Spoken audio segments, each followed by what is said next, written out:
శ్రీ కైవల్య పదంబు చేరుటకునై చింతించదన్ లోకరక్షైకారంభకు భక్తపాలన కళా సంరంభకున్ దానవోద్రేకస్తంభకు. వాడికి ఉద్రేకం వాడికొస్తే వాడు దానవుడు. అది కూడా రహస్యం ఆ మాటలో.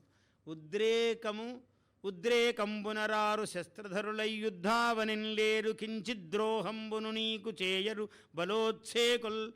ఎంత అందంగా చెప్పాడో. ఏ పద్యం ముట్టుకున్నా అమృతమే పోతన పద్యము. ఉద్రేకంబునరారు ఏమిరా, భద్రాకారుల నిద్రాసక్తుల చిన్ని పాపల కడున్ ఈ భద్రాకారుల సంహరింపనకటా నీ చేతులెట్లాడెనో అని అశ్వత్థామను గురించి కుంతీదేవి చెప్పింది. ఏమిరా వాళ్ళు చేశారు పాపం, చిన్నవాళ్లే ఉపపాండవులు పడుకున్నారే, వాళ్ళేమీ ఉద్రేకముతో శస్త్రాస్త్రాలు పట్టుకుని రాలేదు, యుద్ధానికి రాలేదు, నిన్ను కొడతామనలేదు, నిన్ను తిట్టలేదు.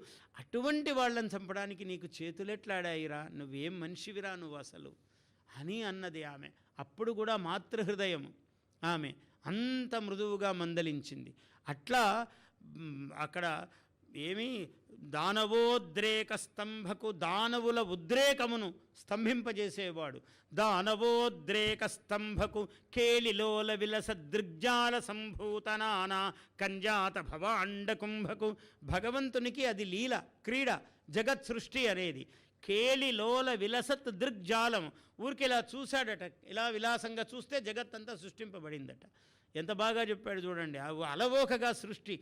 కేళిలోల విలస దృగ్జాల సంభూత నానా కంజాత భవాండకుంభకు మహానందాంగనాడింభకున్. ఇంత చేస్తే కుర్రవాడు, పిల్లవాడు, మహానందాంగనాడింభకుడు, నంద వ్రజములో ఉన్నటువంటి ఈ పిల్లవాడిని గురించయ్యా నేను చెప్తున్నాను ఈ కావ్యము అన్నాడు.